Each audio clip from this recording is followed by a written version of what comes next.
आज अपन स्टार्ट करेंगे respiratory system, human being. Main topic तो यही है अपना, ह्यूमन बीइंग का भी पढ़ना है एंड प्लांट्स में भी हमें ये बात पढ़नी है। दोनों में रेस्पिरेशन का मतलब समझना है। रेस्पिरेटरी सिस्टम दोनों के, चाहे प्लांट है चाहे ह्यूमन बीइंग है ना, एक जनरल आइडिया लेना है कि रेस्पिरेशन होता क्या है, रेस्पिरेटरी सिस्टम ह्यूमन बीइंग का कैसा है, किन किन ऑर्गन से मिलकर बना है, उन ऑर्गन्स का रोल क्या है। ठीक है, इसको स्टार्ट करने से पहले कुछ टर्म्स समझने पड़ेंगे, फिर वो टर्म्स समझने के बाद आपको फिर धीरे धीरे बात समझ आएगी। जैसे सबसे पहला वर्ड है ब्रीदिंग। ब्रीदिंग का मतलब क्या होता है? Inhalation and exhalation. इनहेलेशन और एक्सहेलेशन इज द ब्रीदिंग। अब इन दोनों टर्म्स का मतलब समझ लेते हैं। इनहेलेशन का मतलब क्या है और एक्सहेलेशन का मतलब क्या है। इनहेलेशन को लिखना इनटेक ऑफ फ्रेश एयर। किसका इनटेक? फ्रेश एयर का। अब इस फ्रेश एयर का मतलब क्या हुआ और क्या लिख सकते हैं? हाँ, एटमॉस्फेरिक एयर भी लिखेंगे, एटमॉस्फेरिक एयर भी लिखेंगे। और क्या लिखेंगे? ऑक्सीजन रिच एयर भी लिखेंगे, ऑक्सीजन रिच एयर भी लिख सकते हैं। और क्या लिखेंगे? ऑक्सीजनेटेड एयर भी लिख सकते, प्योर एयर भी लिख सकते हैं। इन सब का मतलब एक ही है, प्योर एयर, जिसमें ऑक्सीजन का पार्शियल प्रेशर ज़्यादा है। ऑक्सीजन की जो परसेंटेज वाइज हम बात करते हैं तो वो ज़्यादा है। जैसे हम यहाँ पे एक बार एयर का कॉम्पोजिशन देख लेते हैं। एयर क्या है? एयर की जब बात करते हैं तो हम क्या लिखते हैं? Air is the mixture of gases. तो एक जनरल सा जो इसका कॉम्पोजिशन हमने बचपन में पढ़ा होता है, नाइट्रोजन कितना परसेंट? 78% है ना। ऑक्सीजन कितना परसेंट? 21%। और ऐसे ही हमारा एक और गैस है कार्बन डाइऑक्साइड 0.03%। और भी गैसेस होती हैं जो रेस्ट ऑफ द परसेंटेज बचा है उनमें।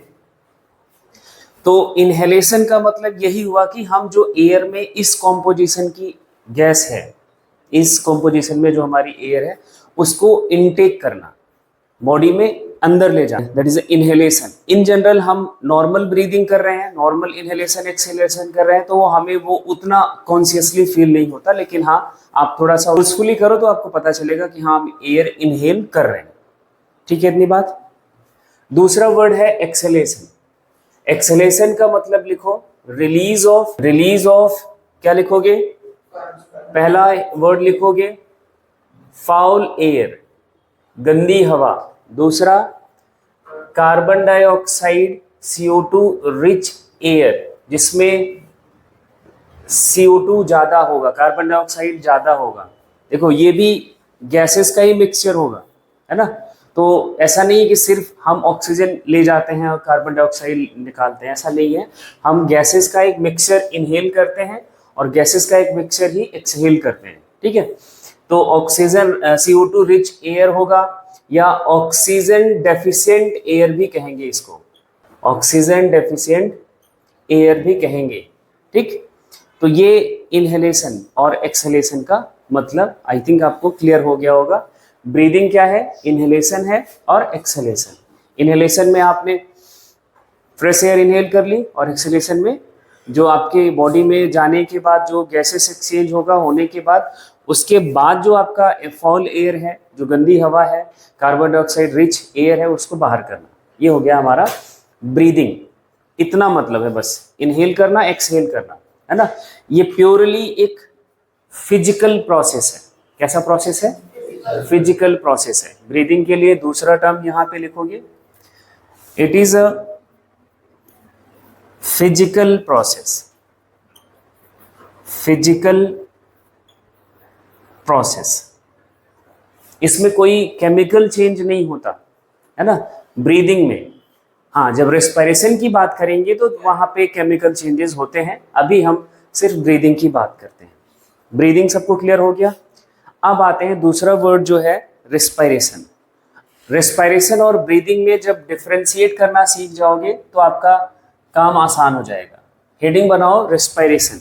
रेस्पायरेशन की जब बात करेंगे तो रेस्पायरेशन वर्ड आते ही दिमाग में हमारे कुछ ऐसा होता है कि हम सेल के बारे में सोचना स्टार्ट कर देते हैं, या हम कुछ बच्चे ऐसा सोचते हैं सिर्फ ब्रीदिंग को ही समझने लगते हैं कि वो रेस्पायरेशन है। जैसे अभी हमने ब्रीदिंग की बात करी, एक्सहेल इनहेल, है ना, उसी को समझ लेते हैं कि वो रेस्पायरेशन है। नहीं, रेस्पायरेशन हमारा कंप्लीट होता है, लिखो इसी में, it completes into following steps. कई स्टेप्स में ये कंप्लीट होता है और वो स्टेप बाय स्टेप आपको पता होना चाहिए क्या क्या स्टेप्स आते हैं रेस्पायरेशन के अंदर, वो आप ध्यान से समझना। थोड़ा सा आपको सोचना पड़ेगा, कुछ चीज़ें बिना पढ़े समझनी होती हैं। अभी हम पूरा डिस्कशन नहीं करे हैं डिटेल, तो वो एक बार दिमाग पे जोर देना पड़ेगा। बाकी जैसे जैसे कवर होता जाएगा वो बातें फिर क्लियर होती हैं। ठीक है, पहला स्टेप है ब्रीदिंग। पहले स्टेप पे हम क्या काम करते हैं? ब्रीदिंग, जो अभी हमने बात करी, इनहेल एक्सहेल करना, that is a first step of respiration. Breathing का ही दूसरा नाम है पल्मोनरी वेंटिलेशन। क्या बोलेंगे? पल्मोनरी वेंटिलेशन भी बोलेंगे। ठीक, दूसरा स्टेप होता है एक्सचेंज ऑफ गैसेस। अब यहां जहां भी गैसेस की बात की जाएगी, है ना, यहां ध्यान रखना है, जब गैसेस की बात करें, जहां भी करूंगा वहां दो गैसेस के बारे में सोचना है, ऑक्सीजन एंड कार्बन डाइऑक्साइड। इन दोनों गैसेस के एक्सचेंज की बात की जाती है ना, exchange of gases across alveolar wall. अब थोड़ा सा एड ऑन करता हूं, ये ह्यूमन रेस्पिरेटरी सिस्टम के अकॉर्डिंग हम बात कर रहे हैं। तो हमारी जो एयर है, सबसे पहले वो हम जब इनहेल करते हैं वो लंग्स में जाती है। कहाँ जाती है? लंग्स में जाती है ना। इधर से इनहेल करा हमने, ये एयर आपकी लंग्स में आई। हमने लंग्स में पढ़ा होता है कि अभी हम और डिटेल समझेंगे, एक सैक लाइक स्ट्रक्चर जिसे हम एल्वियोलस बोलते हैं या एल्वियोलाई बोलते हैं, इनके चारों तरफ ब्लड वेसल्स होती हैं, है ना। इन्हीं के अक्रॉस गैसेस एक्सचेंज होता है। इन्हीं के अक्रॉस क्या होता है? गैसेस एक्सचेंज होता है। जो आपने एयर इनहेल करी है उसमें ऑक्सीजन ज़्यादा होता है, और जो यहाँ पे ब्लड आता है उसमें ऑक्सीजन का कंसंट्रेशन कम होता है, ऑक्सीजन का पार्शियल प्रेशर कम होता है। तो ऑक्सीजन हमारा क्या होता है? ब्लड में एड ऑन होता है, और कार्बन डाइऑक्साइड जस्ट अपोजिट होता है। यहाँ कार्बन डाइऑक्साइड का पार्शियल प्रेशर कम होता है, ब्लड में कार्बन डाइऑक्साइड का पार्शियल प्रेशर ज़्यादा होता है, तो कार्बन डाइऑक्साइड एयर सैक में आ जाता है। ये एक्सचेंज हुआ, एक्सचेंज होने के बाद ये फिर हमारा जाएगा एक्सहेलेशन में, कार्बन डाइऑक्साइड रिच बाहर आ जाता है, एयर बाहर आ जाता है, हम जिसे एक्सहेलेशन कहते हैं। तो जब तक ये एक्सचेंज नहीं होगा, तो इनहेलेशन के बाद एक्सहेलेशन नहीं। बात समझ आ गई? एक्सचेंज होने के बाद क्या होता है? थर्ड स्टेप लिखो। तीसरे स्टेप पे आती है बात ट्रांसपोर्ट ऑफ गैसेस। यहां अगेन वही gases, oxygen and CO2। Transport of gases का मतलब क्या है? देखो, जो आपने एयर इनहेल करा जिसमें ऑक्सीजन ज्यादा था, ऑक्सीजन ब्लड में ऐड हो गया, ब्लड में डिफ्यूज हो गया, ब्लड में ज्यादा ऑक्सीजन हो गया, ऑक्सीजनेटेड ब्लड हो गया। अब वो ऑक्सीजन सिर्फ लंग्स को चाहिए नहीं, बॉडी के सभी पार्ट्स को चाहिए। लंग्स को आपका एक ऑर्गन है, चेस्ट कैप इधर चेस्ट वाले रीजन में है, तो यहां से वो जो ब्लड जिसमें ऑक्सीजन ज्यादा हुआ है, जिसमें ज्यादा ऐड किया गया ऑक्सीजन, वो बॉडी के डिफरेंट पार्ट तक ऑक्सीजन रिच ब्लड पहुंचाया जाता है with the help of circulatory system. ये ट्रांसपोर्ट का काम किसका है? सर्कुलेटरी सिस्टम का, ब्लड का, जो हमारी बॉडी का फ्लूइड है, मीडियम है ना। तो ये ऑक्सीजन रिच, ऑक्सीजन ऐड करी गई ब्लड में, ब्लड उसको ट्रांसपोर्ट करेगा different part of the body, या हम कहें हर सेल तक पहुंचाएगा, बॉडी के हर सेल तक ऑक्सीजन को पहुंचाएगा। एंड उसके साथ साथ हर सेल में आपका होता है सेलुलर रेस्पायरेशन। क्या होता है? सेलुलर रेस्पायरेशन, जिसमें आपका जो रेस्पिरेटरी सबस्ट्रेट है, जिसमें हम बेसिकली ग्लूकोज की बात करें, तो ग्लूकोज का करा जाता है ब्रेकडाउन, C6H12O6 प्लस ऑक्सीजन की प्रेजेंस में इसका ब्रेकडाउन किया जाता है और बनता है कार्बन डाइऑक्साइड, वाटर बनता है, प्लस एनर्जी बनता है। ये एनर्जी जो बनता है एटीपी के फॉर्म में सेल में बनता है। ठीक है, तो ये जो CO2 रिलीज हुआ सेलुलर रेस्पिरेशन के बाद, इस ब्रेकडाउन के बाद, that CO2 is again add to the blood. वो ब्लड में ऐड होता है, सेल ब्लड में उसको ऐड करता है, डिफ्यूज होके ब्लड में आता है, एंड ब्लड उसको ट्रांसपोर्ट करके कहाँ ले आएगा, इधर लंग्स के पास। तो ट्रांसपोर्ट दोनों का होता है, oxygen lungs to different cell, all body parts. Oxygen कहाँ जाएगा, लंग्स से डिफरेंट बॉडी पार्ट्स में जाएगा, and carbon dioxide from different body parts to lung. समझ आ गया बात? तो ट्रांसपोर्ट इसमें सिर्फ एक गैस का नहीं, दोनों गैसेस का हम बात कर रहे हैं, ऑक्सीजन का भी और कार्बन डाइऑक्साइड का भी। ठीक है, तो ट्रांसपोर्ट होने के बाद फोर्थ स्टेप पे आता है सेलुलर रेस्पिरेशन। इसको हम क्या बोलते हैं, सेलुलर रेस्पिरेशन। सेलुलर रेस्पिरेशन का मतलब क्या हुआ, break down of glucose molecule to release energy. Energy release करने के लिए इनको हम ब्रेक करते हैं, ये कहा जाएगा सेलुलर रेस्पिरेशन। जब तक सेलुलर रेस्पिरेशन नहीं होगा तब तक ये CO2 नहीं निकलेगा। ठीक, और CO2 नहीं निकलेगा तो ट्रांसपोर्ट कैसे करा जाएगा CO2 का, और यहाँ CO2 नहीं आया तो एक्सहेल क्या करोगे, बात समझ आ रही है? इनहेल करा तो ऑक्सीजन, ऑक्सीजन कहाँ तक गया, सेल तक गया, सेल को ऑक्सीजन मिला तभी CO2 बनेगा, CO2 को फिर वो ऑक्सीजन ब्लड के साथ ट्रांसपोर्ट करके एल्वियोलाई तक लाया, एल्वियोलाई में फिर एक्सचेंज होगा उसका, एंड देन वो बाहर। नहीं, CO2 इसीलिए निकालना होता है क्योंकि CO2 जो है हमारी बॉडी में एक टॉक्सिक मॉलिक्यूल है, हार्मफुल केमिकल है ना, इसलिए हमें इसको जरूरी से बाहर निकालना पड़ता है। जो भी हमारे बॉडी में ऐसे मॉलिक्यूल्स टॉक्सिक नेचर के हैं उनको बॉडी से तुरंत रिमूव किया जाता है। जैसे आपने डाइजेस्टिव सिस्टम में देख लिया अनडाइजेस्टेड फूड मटेरियल, वो भी बॉडी में जरूरत नहीं है, वो टॉक्सिक हो सकते हैं, हार्मफुल हो सकते हैं, तो उसको बॉडी से रिमूव करा गया, है ना। और ऐसे CO2 आपका हार्मफुल केमिकल है तो इसको भी बाहर निकाला जाएगा। ऐसे नाइट्रोजनस वेस्ट है उनको भी बाहर निकाला जाएगा। कुछ पिगमेंट्स हैं उनको भी बाहर निकाला जाएगा। तो जो भी हार्मफुल केमिकल्स हैं they are removed out from the, हाँ, जो ये ऑक्सीजन जिनको अस्थमा जैसा ब्रीदिंग से प्रॉब्लम, ब्रीदिंग रेस्पिरेटरी सिस्टम से प्रॉब्लम कोई होता है, दिक्कत होता है, तो वो लगाते हैं। ऑक्सीजन को जिसके गैस या अपन बात करें लंग्स में जिसमें गैसेस एक्सचेंज थोड़ा कम हो पाता है कोई प्रॉब्लम की वजह से, बहुत सारी प्रॉब्लम्स हैं, तो उनको एडिशनली कुछ हम ऐसे केमिकल्स देते हैं जिससे उनके एल्वियोलाई थोड़ा एक्सपेंड कर सकें, गैसेस एक्सचेंज आसानी से हो सके। तो उनको, तो ये स्टेप्स क्लियर हो गए। पहला पल्मोनरी वेंटिलेशन, फिर एक्सचेंज ऑफ गैसेस, फिर ट्रांसपोर्ट ऑफ गैसेस। यहाँ पे transport of gases by blood लिख लेना, बाई ब्लड, ये ब्लड करता है। फिर सेलुलर रेस्पिरेशन। इतने स्टेप में आपका रेस्पिरेशन कंप्लीट होता है। And breathing is the just a part of respiration. अब समझ आ रहा है, रेस्पिरेशन एक कलेक्टिव वर्ड है, एक बड़ा शब्द है। ब्रीदिंग क्या है, जस्ट एक स्टेप आप समझते हो तो आपको लगता है कि हमने रेस्पिरेशन समझ लिया।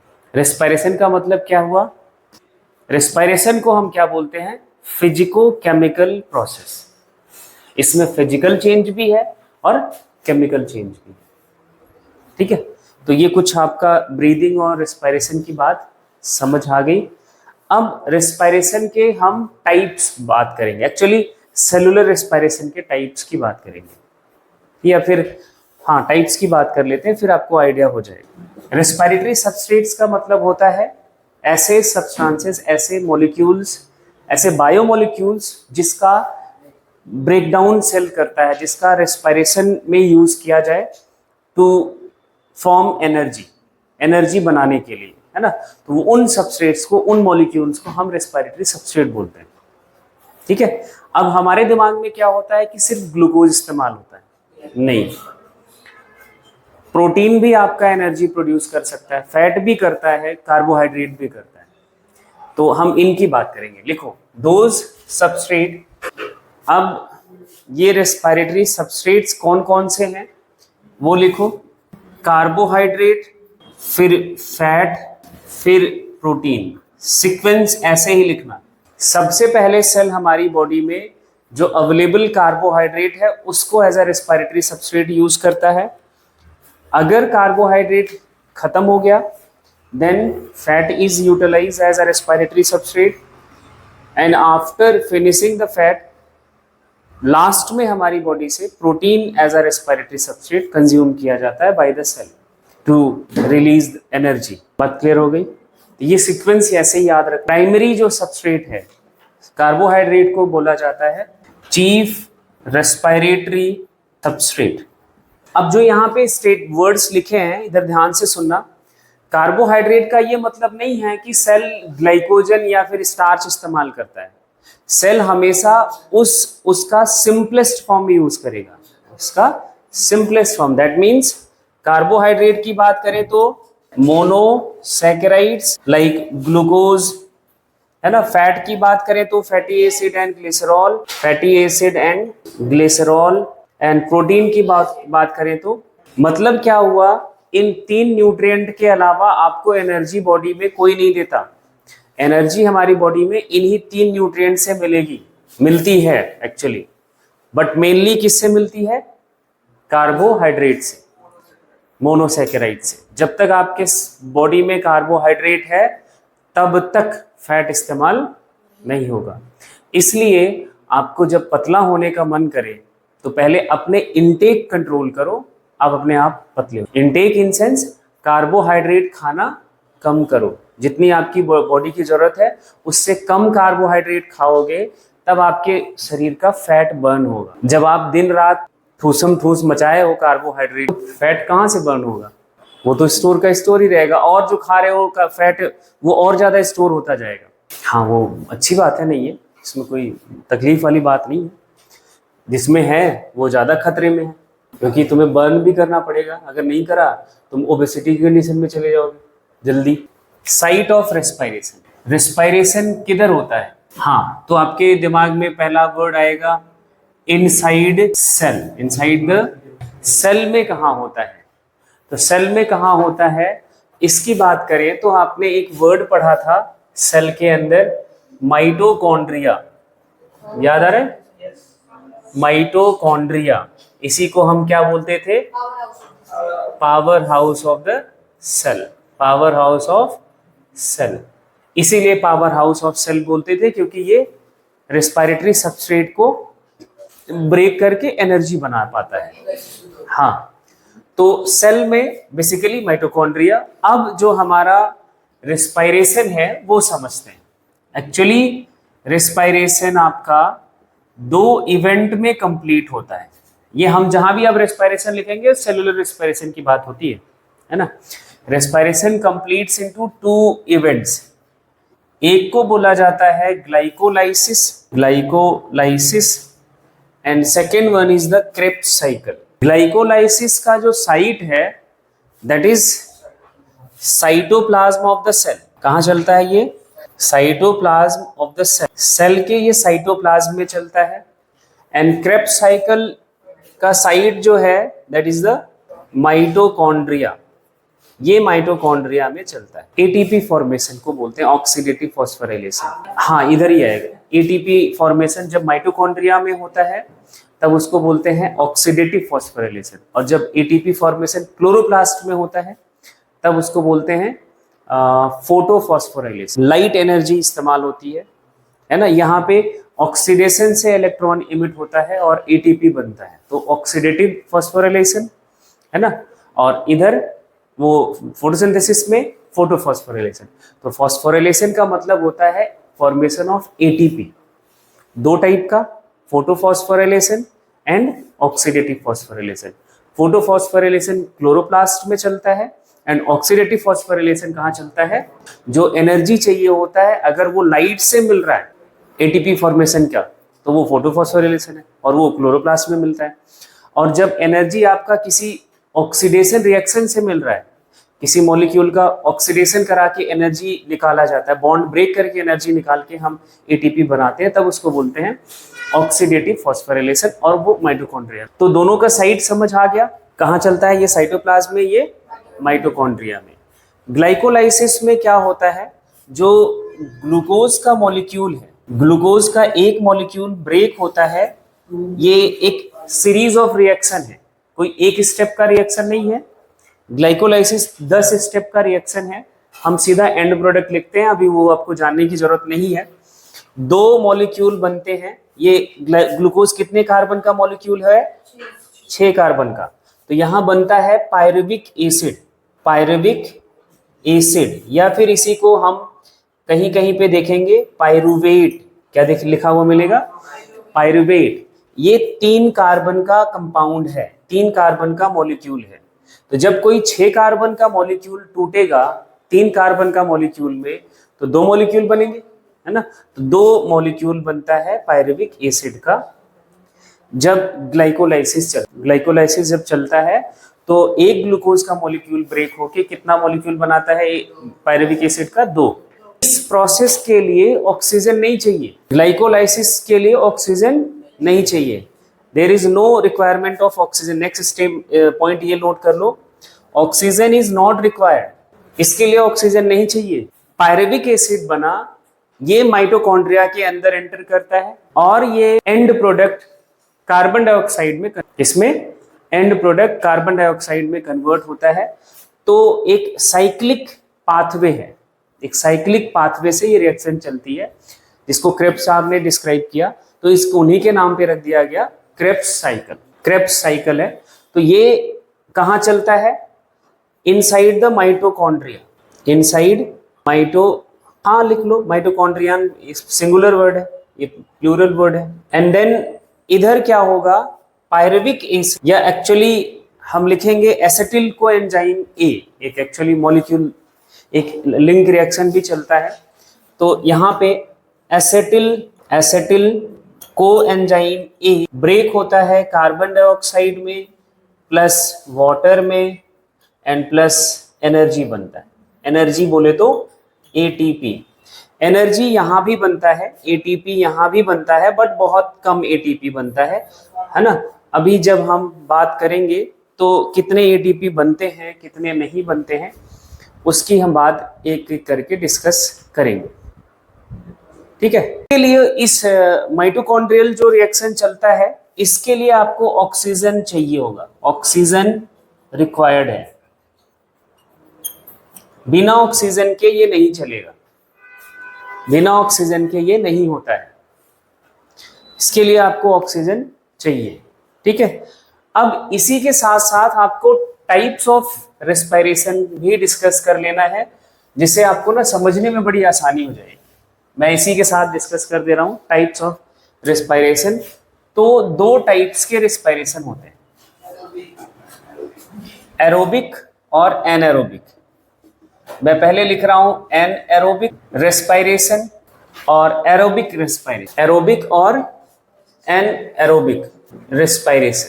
एनएरोबिक रेस्पिरेशन की जब बात की जाएगी तो there is no requirement of oxygen, oxygen की एब्सेंस में जब रेस्पिरेशन होता है, मतलब रेस्पिरेटरी सबस्ट्रेट का ब्रेकडाउन होता है एनर्जी फॉर्मेशन के लिए, तब हम उसको क्या बोल देंगे, एनएरोबिक रेस्पिरेशन। लिखो इसको, breakdown of respiratory substrate, breakdown of respiratory substrate in the absence of oxygen, ठीक है। और इस केस में सिर्फ चलता है ग्लाइकोलाइसिस, इसमें क्या होता है, सिर्फ glycolysis, only glycolysis takes place, only glycolysis occurs. Krebs cycle नहीं चलता, क्रेब्स साइकिल नहीं चलता। एनारोबिक रेस्पिरेशन के एग्जाम्पल्स क्या क्या हैं, कहाँ कहाँ पे ये देखने को मिलता है। कुछ आपके एनारोबिक बैक्टीरिया हैं, सम एनारोबिक बैक्टीरिया, पैरासाइट जो हैं, जो पैथोजेंस है, पैरासिटिक लाइफ जो है वो भी, है ना। और आपके जब एक्सरसाइज करते हो हार्ड, कोई आप बहुत ज्यादा एग्जॉर्बिटेंट एक्शन करते हो, तो मसल सेल्स में भी होता है, मसल सेल्स ऑफ ह्यूमन। बस यहां याद रखना है ड्यूरिंग एक्सरसाइज, ये जब हम एक्सरसाइज कर रहे होते हैं तब एक्सरसाइज। एरोबिक रेस्पिरेशन की जब बात करेंगे तो यहां पे लिखो बातें क्या क्या नोट करनी है। इसमें ऑक्सीजन की प्रेजेंस में रेस्पिरेटरी सबस्ट्रेट का ब्रेकडाउन होगा। यहां लिखोगे क्या, breakdown of respiratory substrate in presence of oxygen. दूसरा, इसमें glycolysis, Krebs cycle, glycolysis and Krebs cycle both occurs. मतलब क्या हुआ, माइटोकॉन्ड्रिया का इन्वॉल्वमेंट ज्यादा होता है, इसमें होता है। इसमें जो एटीपी मिलता है आपको एनारोबिक रेस्पिरेशन में, एक पॉइंट यहां पे लिख लेना, सिर्फ और सिर्फ मिलेगा 2 ATP। कितने मिलते हैं, 2 ATP मिलते हैं। एक ग्लूकोज के ब्रेकडाउन से, एक मॉलिक्यूल जब ग्लूकोज का ब्रेक होता है तो 2 ATP मिलते हैं। लेकिन जब कोई एरोबिक ब्रेकडाउन हो रहा होता है तो एक ग्लूकोज मॉलिक्यूल से 1 ग्लूकोज मॉलिक्यूल कैन गिव 36 या 38 ATP। कितना मॉलिक्यूल देता है, 36 या फिर 38 ATP। बात वही, आपने नंबर लिख दिया ना, 36 और 38 ATP। कैसे बनता है, कहाँ बनता है, किस कंडीशन में बनता है, वो हम जब डिटेल जाएंगे डिस्कस करेंगे तब आपको बात समझ। इसका एग्जांपल आपकी जो नॉर्मल कंडीशन में सेल्स हैं वही करती है ऑक्सीजन की प्रेजेंस में। अब यहाँ पे एक और बात ऐड कर लो, एनारोबिक रेस्पिरेशन का एक और नाम है, इसी को बोला जाता है फर्मेंटेशन। क्या बोलते हैं, फर्मेंटेशन। जो ये ग्लाइकोलाइसिस है, इधर देखो अब ध्यान से नीचे, glycolysis is common for both aerobic as well as anaerobic respiration.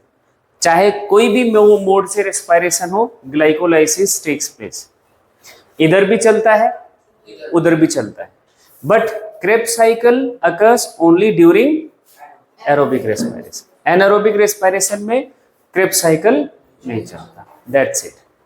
Respiratory substrate हो गया, रेस्पिरेशन के टाइप्स हो गए, रेस्पिरेशन किधर चलता है ये हो गया। एनारोबिक रेस्पिरेशन, पहले हम एनारोबिक रेस्पिरेशन को डिस्कस करते हैं, फिर एरोबिक रेस्पिरेशन का एक डिटेल में जाएंगे, है ना। तो एनारोबिक रेस्पिरेशन की बात हम पहले डिस्कस करते हैं। एनारोबिक रेस्पिरेशन की जब बात करनी है तो आपको एक जनरल सा आइडिया लग गया है, ये रेस्पिरेशन कब होगा, इन the absence of oxygen, oxygen की एब्सेंस में होगा, है ना। दूसरी बात ये कहाँ होगा, इसका साइट क्या होगा, है ना, सिर्फ in cytoplasm of the cell, cytoplasm में होता है सेल के, है ना। नेक्स्ट एग्जाम्पल की बात कर लें, एग्जाम्पल क्या लिखा था, एरोबिक बैक्टीरिया।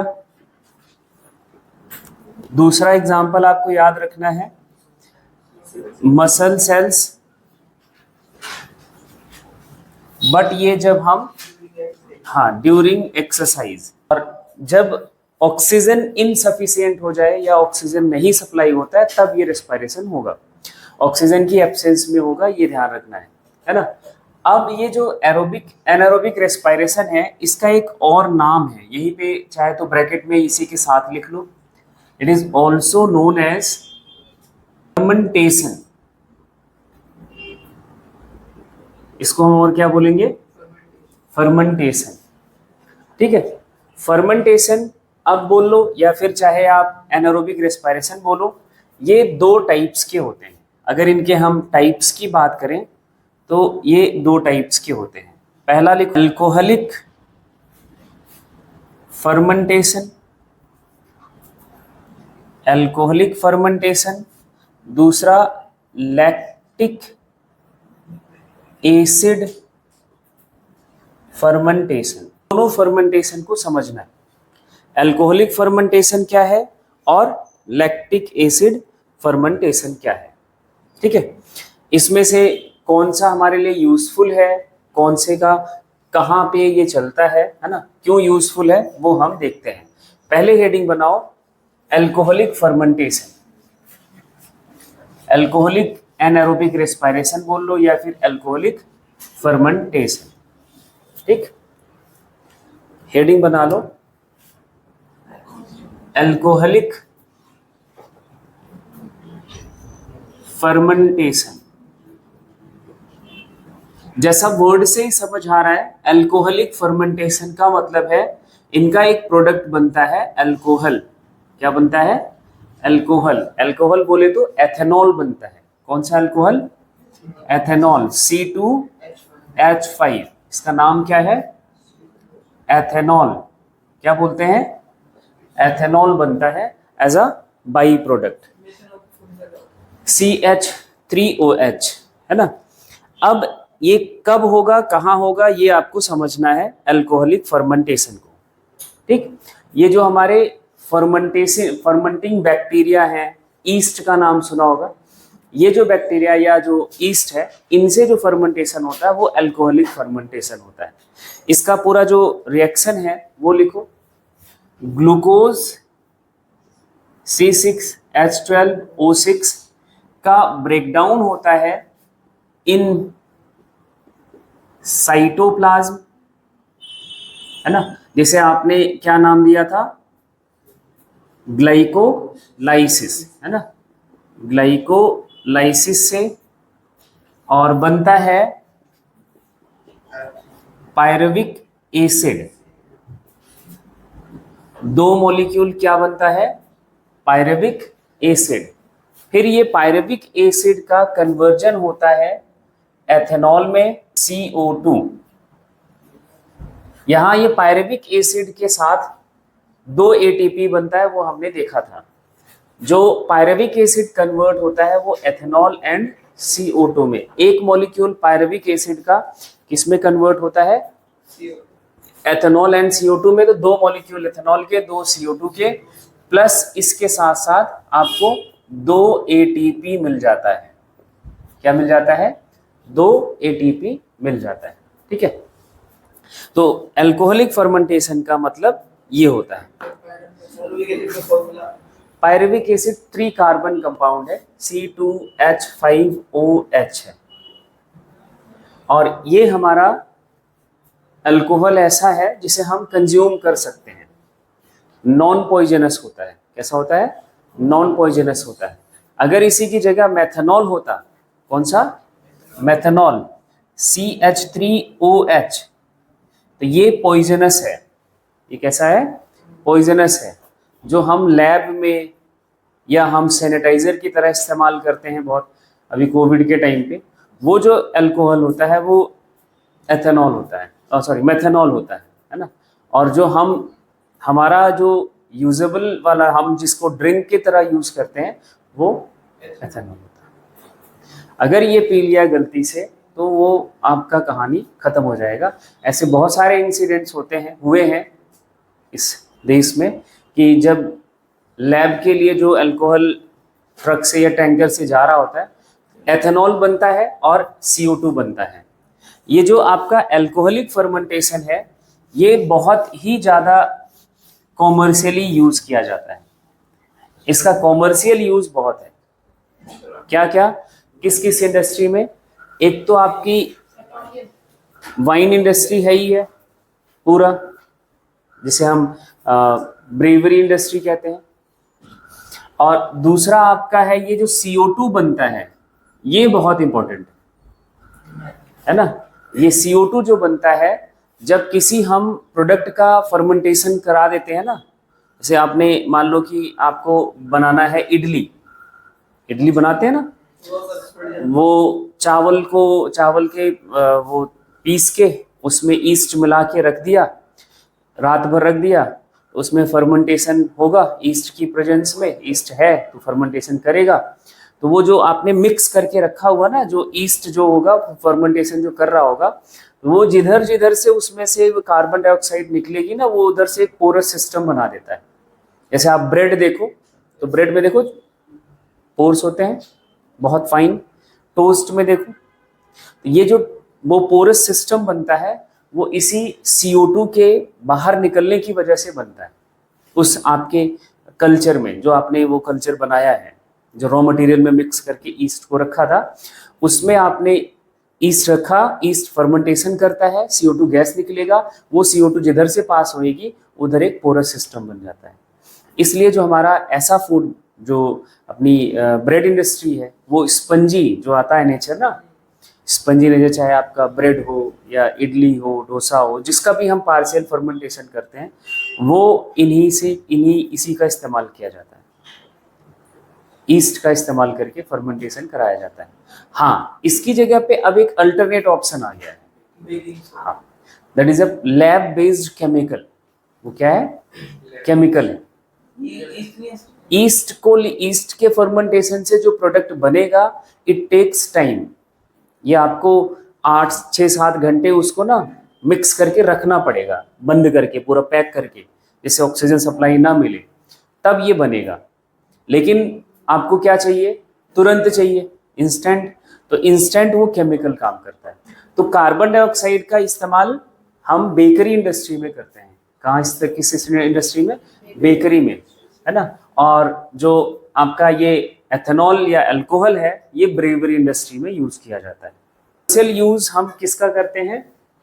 अल्कोहलिक फर्मेंटेशन का।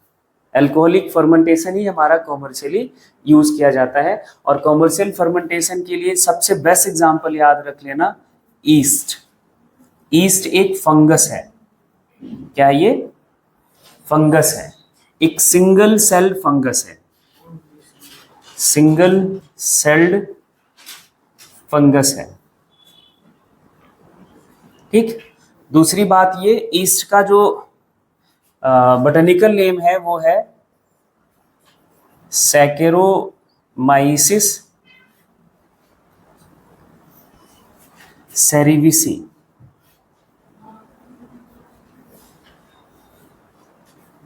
सैकेरोमाइसिस सेरिविसी। तो ये आपको थोड़ा सा इसके बारे में पता होना चाहिए। और जो ईस्ट में मल्टीप्लिकेशन का मोड ऑफ रिप्रोडक्शन है, दैट इज द बडिंग। ये बडिंग से रिप्रोड्यूस करता है। By budding it multiply, it reproduce. हाँ, बर्ड सा स्ट्रक्चर बनता है ईस्ट का। अगर हम स्ट्रक्चर देखें तो ऐसा छोटा सा बर्ड एराइज होता है, इनका न्यूक्लियस डिवाइड होकर एक और बनाता है, ये बाद में एक अलग एक पेरेंटल ईस्ट अलग। तो ये इस तरह से अपना पॉपुलेशन बढ़ाता है। और जितना ज़्यादा ईस्ट होगा उतना तेजी से फर्मेंटेशन होता है। और फर्मेंटेशन से हमें क्या मिल जाएगा?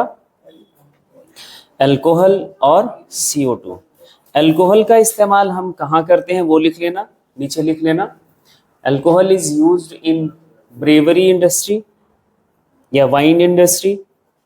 और जो आपका CO2 है, that is used in bakery industry to make food soft and spongy. CO2 is used in bakery industry that makes food soft and spongy. उधर मत जाओ तुम अभी। Lactic acid fermentation.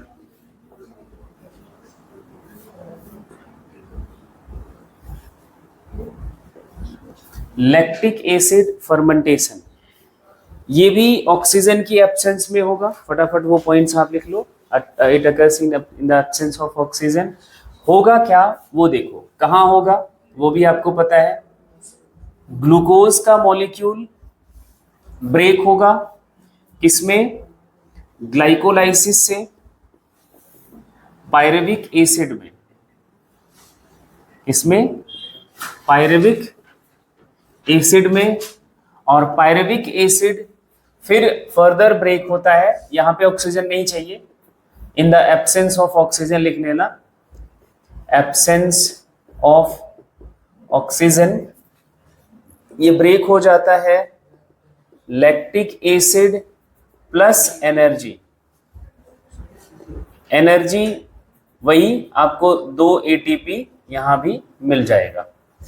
इस लैक्टिक एसिड फर्मेंटेशन में ना तो CO2 बनता है ना अल्कोहल बनता है, इसलिए इसका कोई कॉमर्शियल यूज नहीं है। जब हम एक्सरसाइज करते हैं तो हमारे मसल सेल्स को ऑक्सीजन सप्लाई कम हो जाती है, नहीं मिलती है, और एनर्जी डिमांड बढ़ी हुई होती है, क्योंकि हम बहुत फास्ट बहुत एक्टिव मोड में होते हैं। हाँ, तो उस टाइम पे मसल सेल्स एनएरोबिकली, कैसा?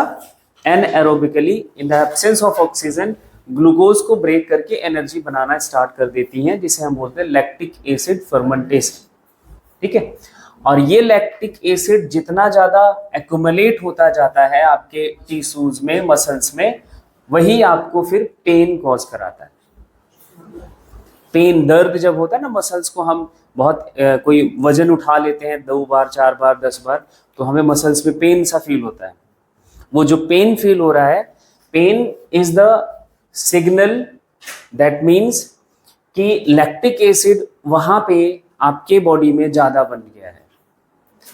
आपको फिर रिलैक्स करके आपको थोड़ा टाइम देना पड़ता है कि थोड़ी देर आराम करो, फिर वो धीरे धीरे बॉडी अपना मेटाबॉलिज्म से उस लैक्टिक एसिड को खत्म करती है, फिर आपका दर्द खत्म हो जाता है। तो लैक्टिक, जहां भी दर्द हो तो मतलब लैक्टिक एसिड है, उसके लिए आराम चाहिए होता है, बॉडी को रेस्ट देना पड़ता है, रेस्ट दोगे फिर ठीक हो जाता है। इसका कोई कॉमर्शियल यूज नहीं है, ये बात आपको याद रखनी है। एरोबिक रेस्पिरेशन का हमने डिस्कशन तो कर ही लिया था, ग्लाइकोलाइसिस होता है और क्रेब्स साइकिल चलता है, और कितने टोटल एटीपी बन जाते हैं? 36 या फिर 38, दोनों बोलना पड़ेगा, 36 ऑब्लिक करके 38 ATP। बात समझ रहे हैं? 38 ATP लिखा है तो 38 याद रख लो, बहुत अच्छी बात है, लेकिन 36 भी बन सकता है, 38 ATP बनता है, वो कंडीशंस पर डिपेंड करता है।